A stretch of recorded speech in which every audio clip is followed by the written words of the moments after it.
never before have at least we all lived through a time that we know will go down in history. It definitely will.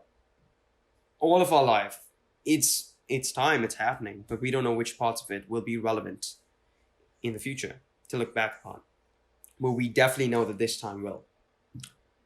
Which is why I personally think that what we do in this time, how we act in this moment, and it's a big moment, it's a long moment, longer than we hope for, but it is a moment. How we present ourselves in this time is how history will remember us to a great extent, better or for worse.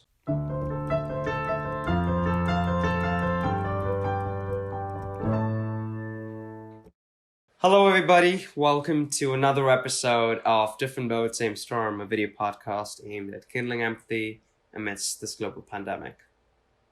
Welcome, everyone. We're so excited to record this episode. And as you might see, there's no guest here today.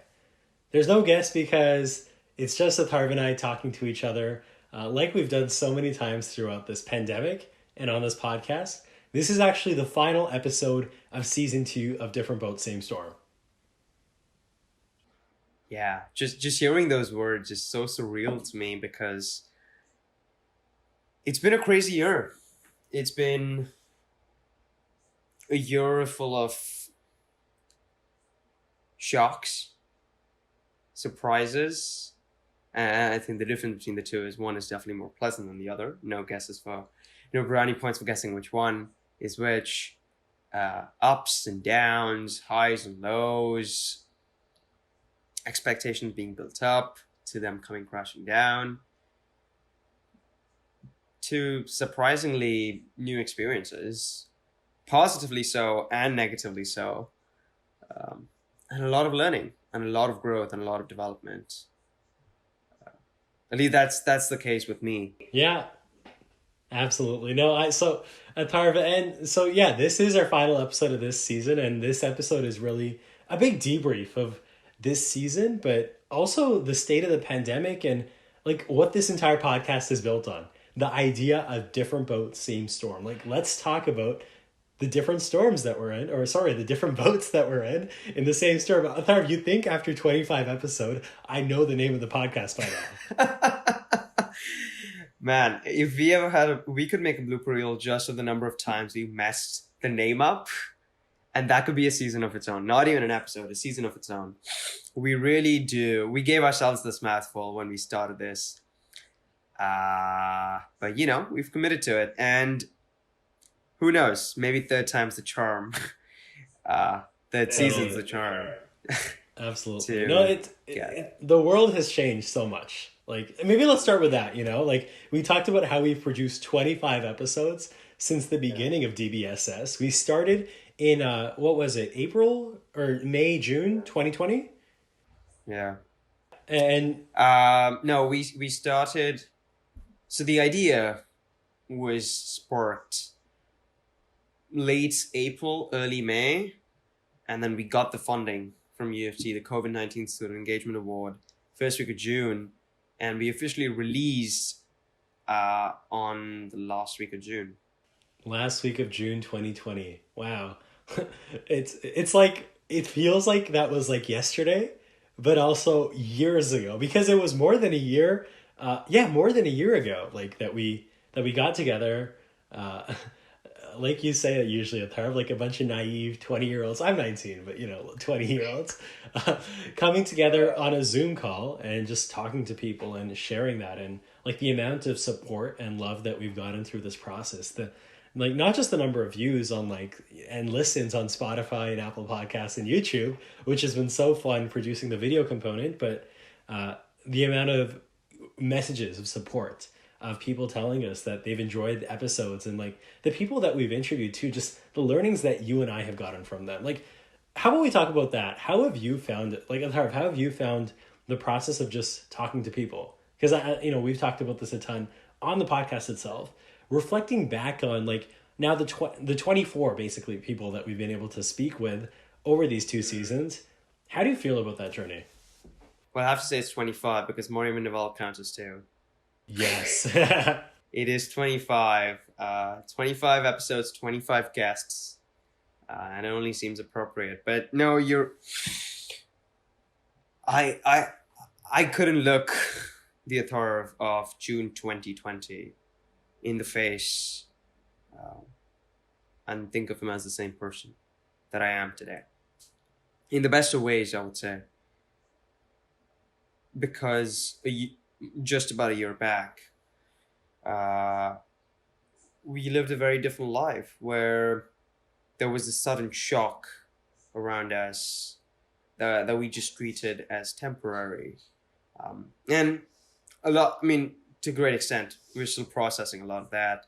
But that was the time where it just felt so much of a haze that I think for me, this podcast was really just an outlet to put into words the maelstrom that was going on in my mind and see if I was the only one who was as confused and as lost as the others were. And I think for better or for worse, it felt like everybody was in their similar maelstrom, whatever that maelstrom was. Yeah. And again, like this goes to show that different boats in the same storms, where even though we were going through the same experience and we were all in our own storms, in the same storms, our experience of the storm was very different because of our own different boats, our own different experiences.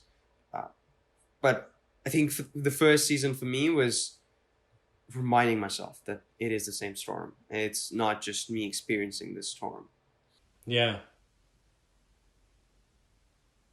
And I think going forward, it's been an outlet for me to not feel disconnected from the world around me. It's been an opportunity for me to engage with people far beyond my own social circle that I just would not have had the opportunity to do before. And I mean, the two of us, we're the kind of people who will just show up to a random event on campus and meet somebody from a totally different part of the world from a very different walk of life. And then suddenly we just have a connection with them. We did that in first year. Yeah. The number of times we've done that. Especially when there was food.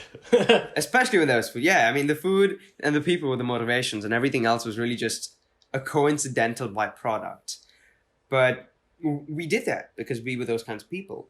But how do you do that in a setting where all your interaction, if any, which to me just sounds so dystopian, but it has to be intentional.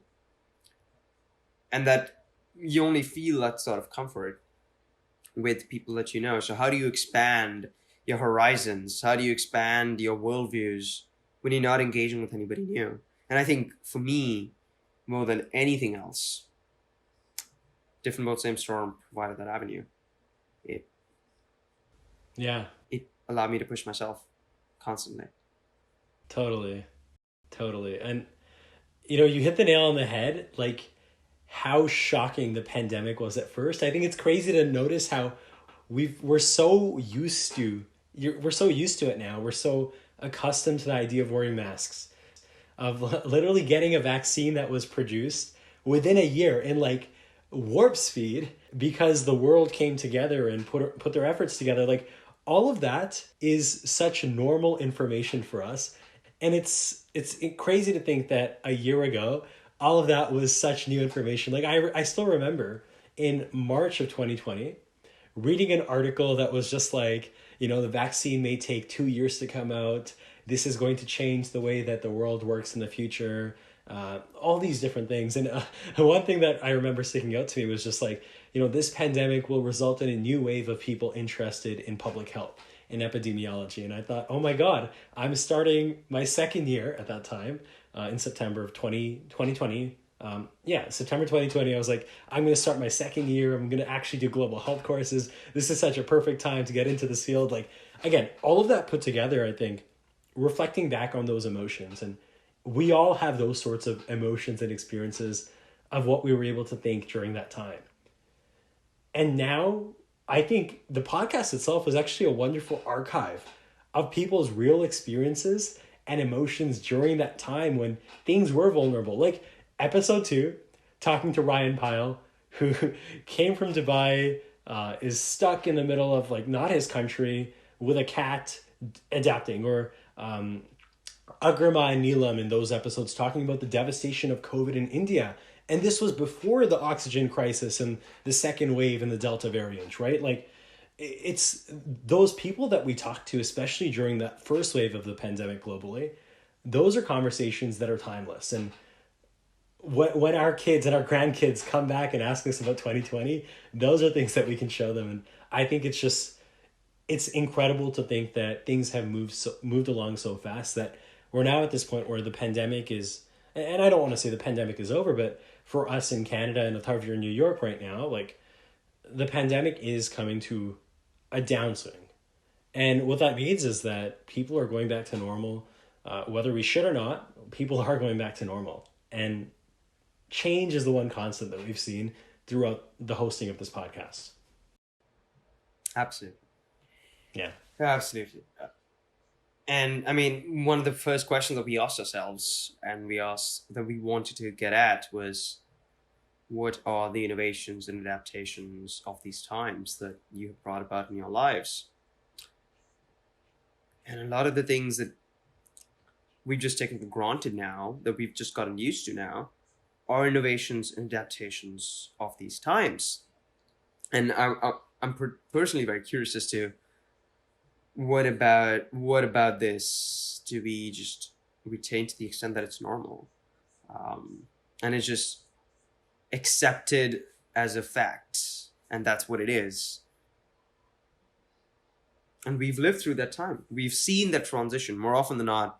You anticipate it, but you never get to live it, or you come to later and it's already ingrained in collective memory. But we've lived through that collective memory. And I think, again, I've said this before, that never before have at least we all lived through a time that we know will go down in history. It definitely will. All of our life, it's time, it's happening, but we don't know which parts of it will be relevant in the future to look back upon. But we definitely know that this time will. Which is why I personally think that what we do in this time, how we act in this moment, and it's a big moment, it's a long moment, longer than we hope for, but it is a moment. How we present ourselves in this time is how history will remember us to a great extent, better or for worse. Yeah. And this is... Like, we've heard the term... Yeah. This is us. No, this is historic, right? And yeah. Like, we've heard the term unprecedented times, or we heard the term so much during like 2020. And again, now we don't say that what we're experiencing is unprecedented anymore. This is just reality, and that shift, it's like documenting and understanding that shift is so huge, because like at a mental health level too, at an individual level, we're still in a pandemic, and it's just like life has changed so much. So, your question about innovations and adaptations that we've asked our guests and we've reflected on a lot during these 2 seasons. Like, again, I think as we reflect on that, things like video calls, things like setting up your calendar better than before, probably, like things like sending emails or actually checking in with people instead of emails, like trying to increase your personal contact when you're disconnected. I think those are things that are good and will probably stay. And then at the same time, there's the negative aspect of every single one of those, which is like, you want to meet in person. Like, I actually met with a student at Break the Divide for the first time after we had worked together for a year and a half online. Like, that's crazy. And it's just like that difference. And again, Atharv, like, I'm going to be back in Toronto in September. You're going to be back in Toronto in September. We will see each other for the first time in a year and a half. Like, yeah. What, like 18 months? Yeah. 18 months. Yeah. So it's just those shifts that we've seen and we've lived through that, again, we've talked about so many times that, like, and again, I don't want to just like say that it's interesting and it's cool. It's a lot more than that. It's special, and our ability to adapt as a people has been huge. And again, like, we think about history and living through history, and again, like at times it can feel like, who cares? Well, we should care because there's so much to learn, and we should care because there's so much to innovate for the future. And that innovation piece, like I love that we've been able to talk about that so much. Couldn't agree more. Couldn't agree more. There's a lot to look forward to. And this is something that we were talking about in the last episode with Javette. Yeah. Where, for the first time in forever, there's hope. There is hope. And there always was hope. I do want to correct myself that there always was hope. At least if you look at it from an optimistic lens, which we've tried to do in different modes, same storm, but never before has that hope felt more promising. And I have to give myself that there's a path forward. But that said, contrasting that with the experience of a lot of the world around us, the light is not nearly as bright as it is over here.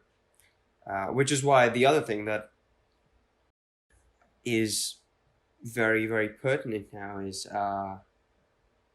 even if we come out of this, how we will be looked upon in the future is not just dependent on how we personally are, but what we can do to shine the light brighter in the other parts as well, in the parts that are bleak. Yeah, like, Atharv, let's talk about that. Let's talk about like the idea of different votes, same storm, head on, in the context of hope and the pandemic. Like, over 600,000 people died in the United States from COVID. In India, you know as well as I do, if not more, that so many people have died. Like I have family members that have died. I know of so many people that have passed away, and you look at Brazil, South America, a lot of Africa, and it's not just that COVID is a disease. It's not just that there's also economic concerns. It's that humanitarian crisis that we've talked about so often. And I think what I'm very interested to hear your thoughts on are, again, we have a vaccine, it's being given out, but people aren't taking it. People are still not wearing masks or when they need to. It's like, how do we move forward as a society if we're always going to face this backlash of people not wanting to do something good for the collective? Oh man, collective action. That's literally the biggest problem in the entire study of economics, period. So I wish I had an answer. I don't have an answer for that, but I think more often than not, the tragedy of communication is the assumption that it has occurred. And I don't think we're communicating enough. We're talking, but we're not talking with each other. We're talking at each other, but we're not talking with each other. That's such an important statement. Like, we assume that we get messages out to people, but we really don't. And we don't target our communication. And we talked about this in our episode with Joe a lot, actually, that the idea of reaching the hardest to reach is not just giving healthcare to those that are marginalized, or giving legal access to people that previously didn't, or giving water to people in remote communities. Like, it's not that. It's also communicating to people that are very hard to reach because of the environments and the information bubbles that people are often in. Yeah, it's an important topic, and I guess there's a lot more work to be done on that basis. Yeah.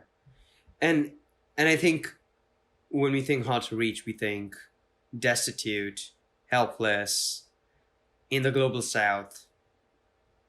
But that's not hard to reach.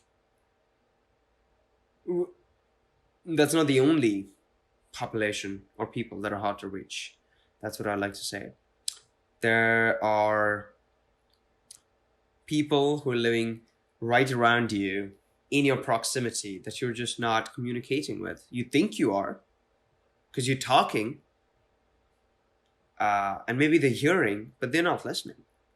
Or you're not talking to them, you're talking at them.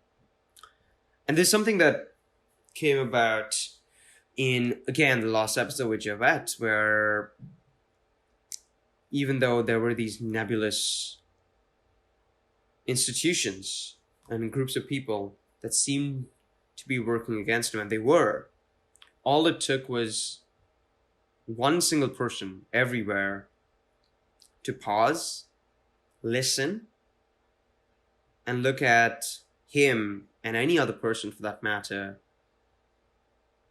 as a human who is trying to make themselves heard, who's trying to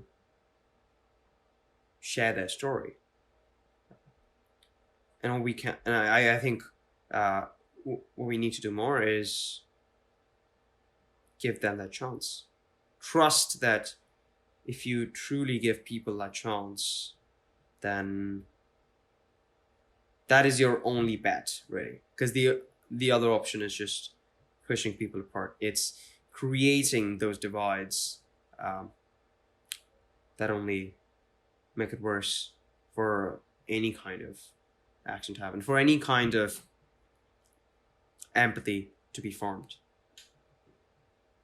Yeah, no, I totally agree. Like, it's that process of actual conversation through which we take action. And I talked about this in my deep dive with Tarina, and you talked about this in your deep dive with Uma. The idea of youth and people in general taking action is not a big thing. It doesn't have to be a big thing every single time. And again, what our conversation with Javette, it really reinforced this idea that as an individual, you do have tremendous power.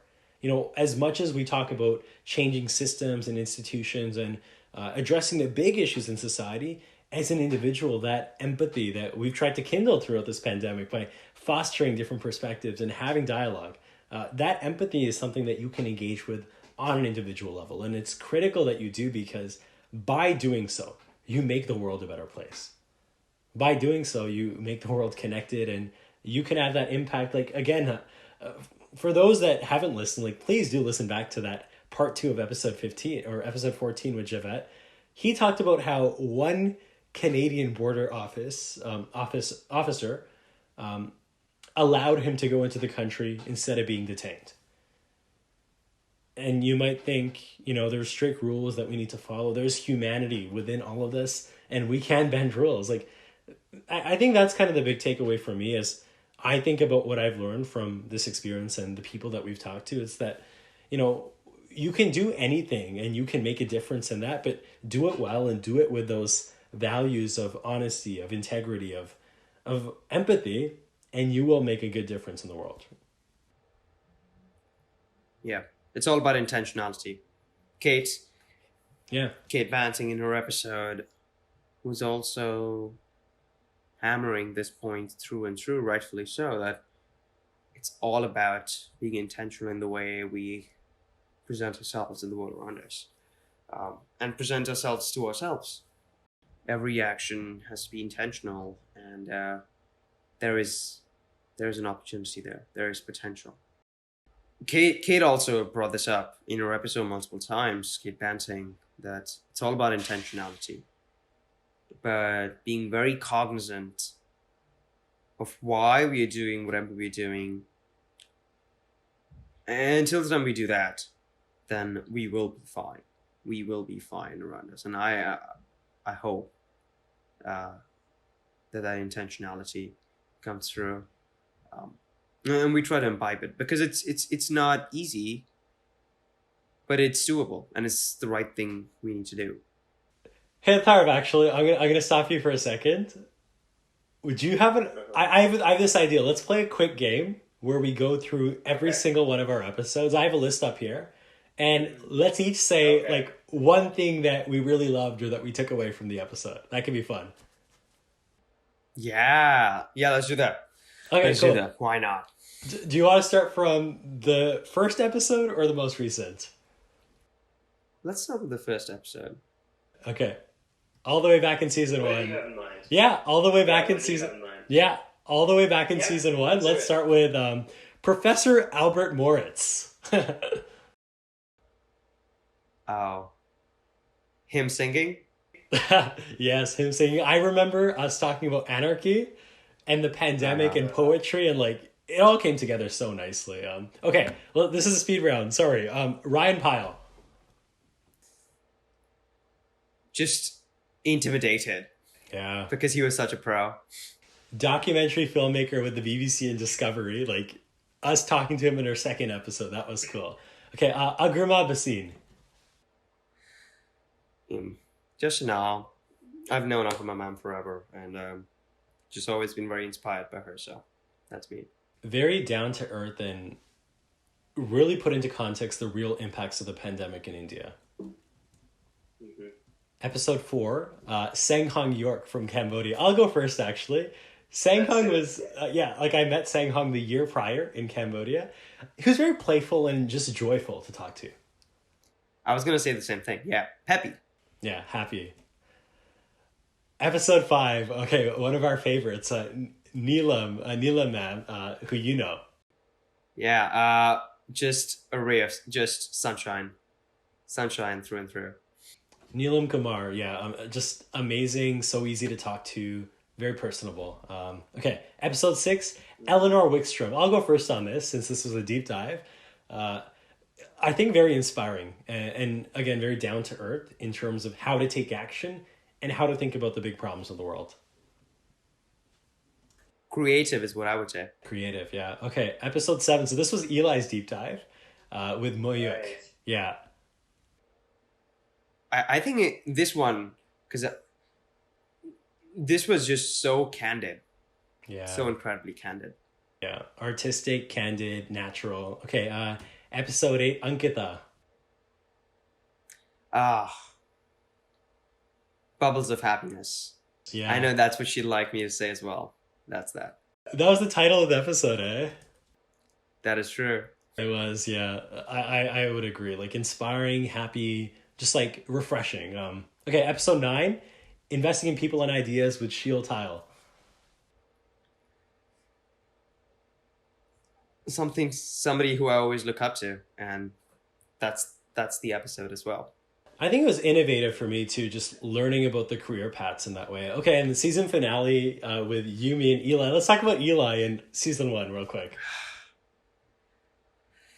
The backbone of this entire thing. Yeah. This started in this manner, especially because it was him. This would not have looked the way it did had it not been for Eli doing his magic all through last summer. Cannot agree more. Okay, Atharv, we're on to season 2. I realize I'm taking a lot of time. This is a real speed round. Each of us only get like 4 words max per person. Solid. You make the rules. I did not.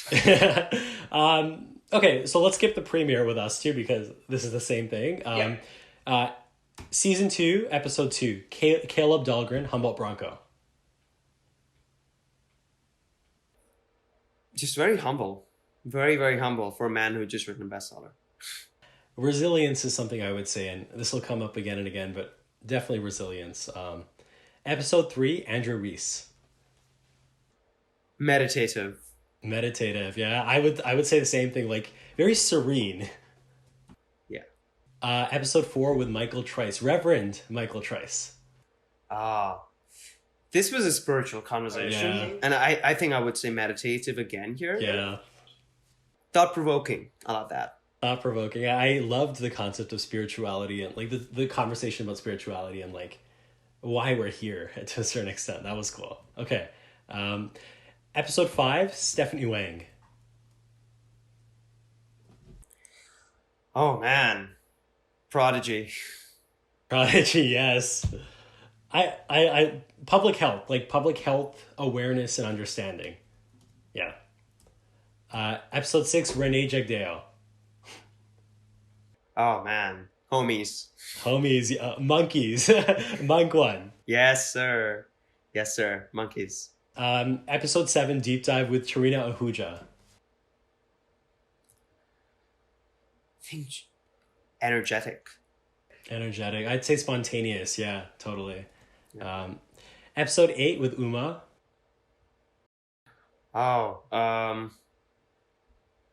Proactive. Yeah, I'd say like civic engagement in a very like positive and actionable sense. Actionable, that's my word. Okay. Episode 9 with Eli again. Oh man, the prodigal son returns. Prodigal son. That's cool. I love that. Cool. Okay, episode 10, Kipper card.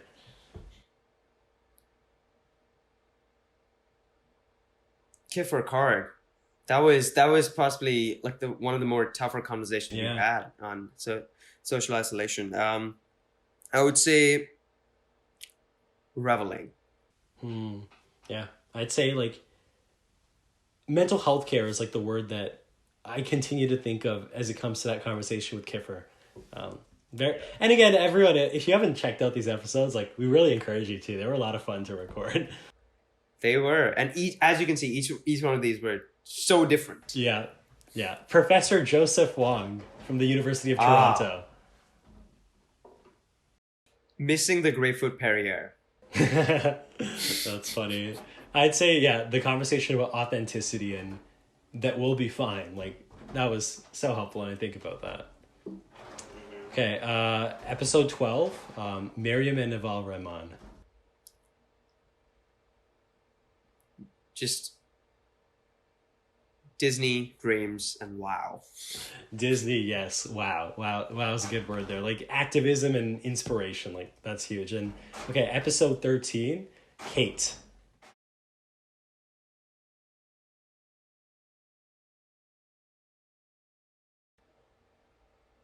Intentionality. That's what I would say. Intentionality. And I wasn't able to be there, but the conversation about reconciliation for me, like just powerful. Very powerful and important stuff. And then episode 14 with Javette. Jaw dropped down to the floor. Yeah, like resilience, inspiring, all those words together, and so much joy and positivity with that. And episode 15 is this now. Atharv, like I think reflecting on all the people that we've talked to. This is a fun exercise. Reflecting on all these people that we've talked to, we've learned so much, and as people, I'd say we've grown so much just through talking to people. Fortunate that we've been able to share some of these dialogues. Amen. I keep saying this all the time, that for me, the recording is really just it's a coincidentally pleasant byproduct. What really was always the intention was the conversations themselves. Never would we think of reaching out to all these people just to talk. The recording is just so that others can also hopefully see what exactly it is that went down in that conversation, and maybe get inspired enough to do something like this on their own. Well, for me, selfishly so, if I might add, it was always just about the amazement that I was always left with. In every conversation, every different person, such different personalities, each and every one of them, every single one of them.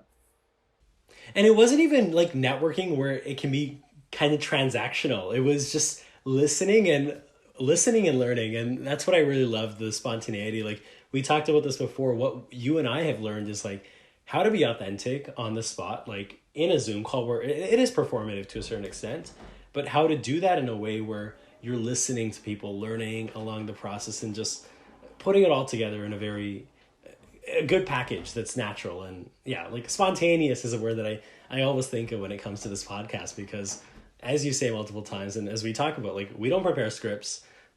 Sometimes we come with like an idea of things to talk about, but mostly it's where the conversation takes us. And that happened after episode 1 with Al Mortz, where it went all over the place and we loved it. Absolutely. I think what I've learned the most, especially as somebody who, funnily enough, we did talk about this in our season 1 finale, as somebody who's done so much drama and theatre and just public speaking, how can I be myself even when I'm performing? Yeah. And that's something that this medium and the way we've gone about it has forced us to do. And I'm so grateful. I'm so grateful for that, because that's a lesson that I will always take with myself. So, Atharv, what are we doing after DBSS? What's next? So, that was a prepared question. I apologize. Atharv, what's next for DBSS? That's true. Well, something that we've been thinking about for so long is the whole point of this podcast was to do something that we hadn't done before, because the times that we were living in were nothing like we'd ever lived in before. And the question that we asked ourselves as we started, and that we asked everybody who came on, was what innovations and adaptations have you brought about in your life because of these times? A year back, this podcast itself was our innovation for ourselves. Again, selfishly so, but that was the case. And the world has changed in so many ways around us. The fact that, again, in this part of the world, that we're able to step out of the house and actually have the opportunity to engage and interact with people in a more spontaneous and natural and organic manner, without fearing for our health and the health of our loved ones, is not something that we have ever had experienced a year back. It's a very different mindset. And as with that come many more new opportunities for us to constantly engage with the notion of different boat, same storm. Which is why we ourselves have been wondering and finding new ways to continue to spread this message. The message and the core, the foundation, the why of different boats, same storm still remains. The question is, what can we do and how can we do it that is changing with the rapidly changing times around us?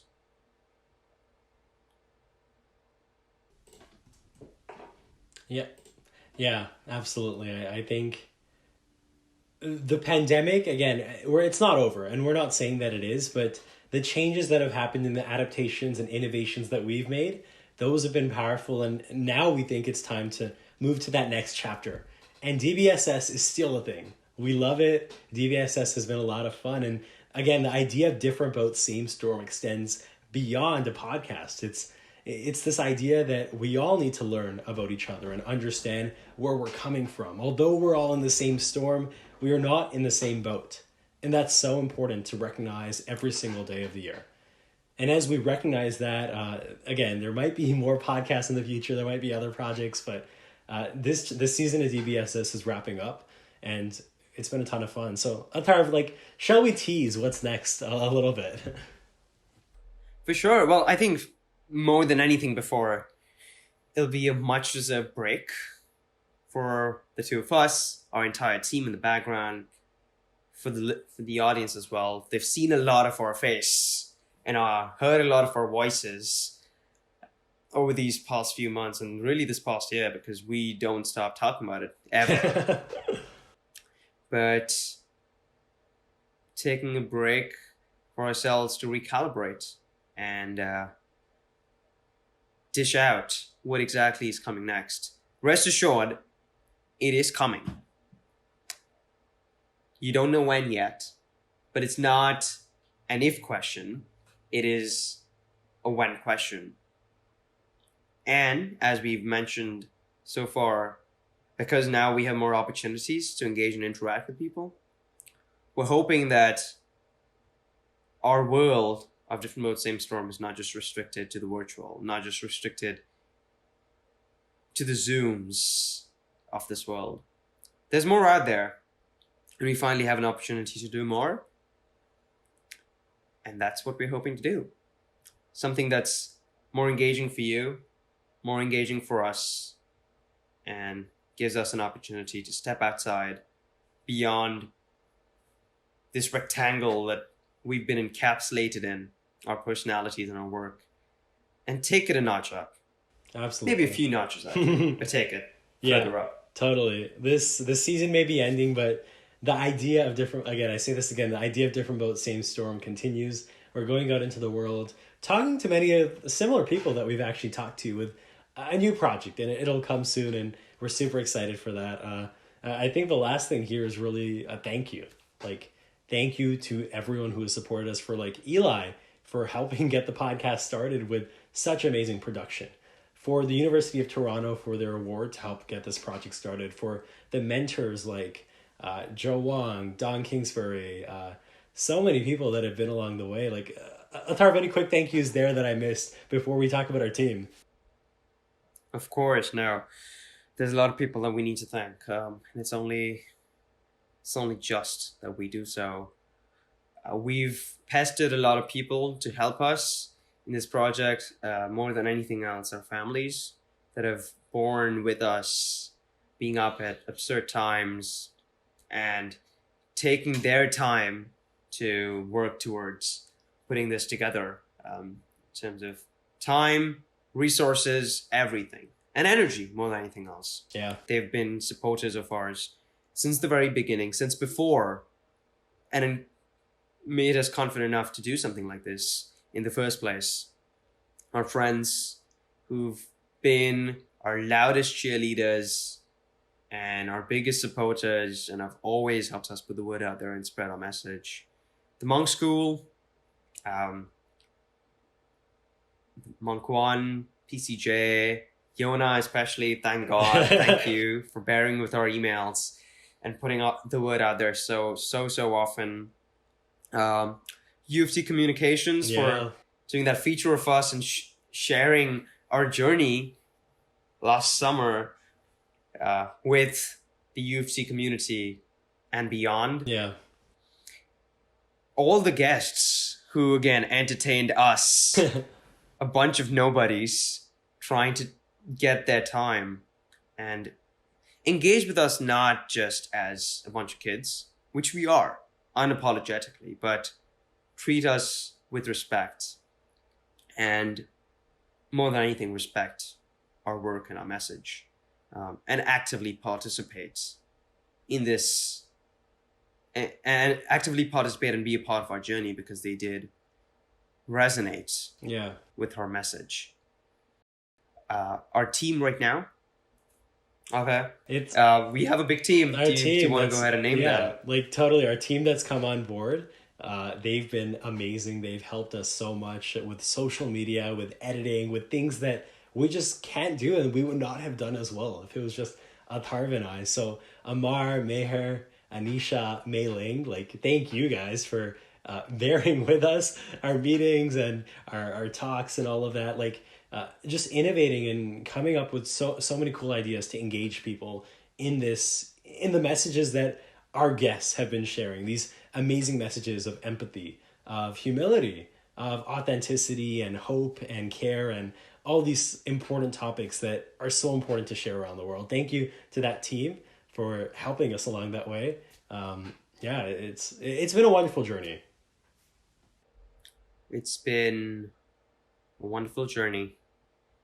And again, like, this is a really emotional moment, because to think that when we started this, for this to be something more than just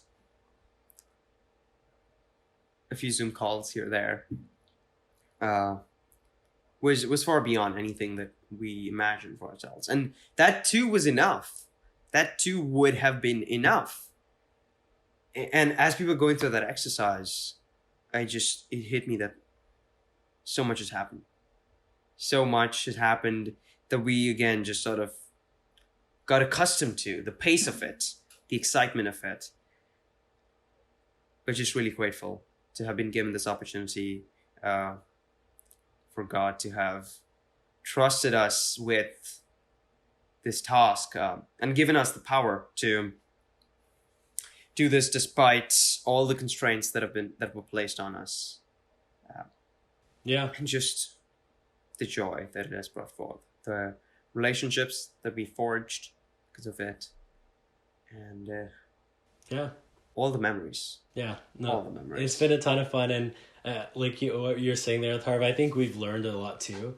And if there's anything that we take away, it's those learnings, not just the things that we've learned from people, but the skills of running a podcast, figuring out how Anchor works and Apple Podcasts and Spotify. Like, that's been, the technical stuff has been so much fun too. And again, like, thank you, Atharv. You've been a wonderful co-host. Like, thank you for just, I think the way that we bounce off one another, it's been it's been fun, and I think we bring different perspectives that have brought a lot of richness to conversations. Thank you for being a wonderful co-host, for building this with me and with the team too.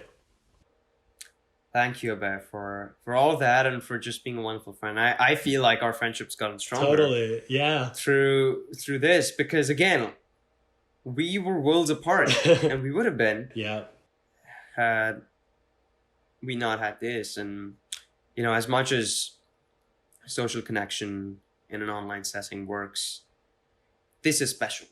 This is more than just texting each other every week or so, or calling each other every week or so. This is our baby. We've created something, as has everybody who's been a part of this. This is more everybody who we've named. It's more theirs than it is ours, because without them, there is no podcast. There is no Different Mode, Same Storm. And I think, bouncing off of that, I have to say thank you to you all.